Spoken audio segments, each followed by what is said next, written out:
যারা সব সময় আস্তাগফিরুল্লাহ পড়ে তাদের রিজিকের কোনো টেনশন হয় না, রিজিক নিয়ে তাদের আর কোনো চিন্তা থাকে না।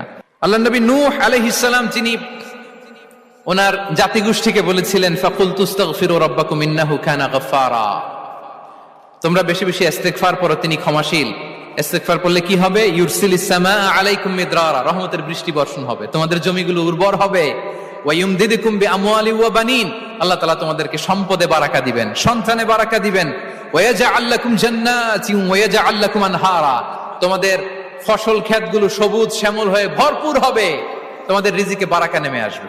তাহলে আমরা যেন বেশি বেশি ইস্তিগফার করি। বিষ্ণু ঈসা ইসলাম বলেছেন মান লাযামাল ইস্তিগফার জাআলাল্লাহু লাকুম মিন কুল্লি দীকিন মাখরাজা ওয়া মিন কুল্লি হাম্মিন ফারাজা ওয়া ইয়ারযুকহু মিন হাইসু লা ইয়াহতাসিব, যে সব সময় ইস্তিগফার পরে তার কোনো টেনশন থাকে না, তার জীবনে দুশ্চিন্তা আসে না, আর এমন জায়গা থেকে আল্লাহ রিজিকের বন্দোবস্ত করে যেটা সে কল্পনাও করে নাই। সুবহানাল্লাহ বিহামদি। আমরা যেন বেশি বেশি ইস্তিগফার করি। আস্তাগফিরুল্লাহ, এটা হচ্ছে ভেরি শর্ট ফর্ম অফ ইস্তিগফার। অথবা পড়তে পারেন আস্তাগফিরুল্লাহ আল্লাযী লা ইলাহা ইল্লা হুয়াল হাইয়ুল কাইয়্যুম ওয়া আতুবু ইলাইহি।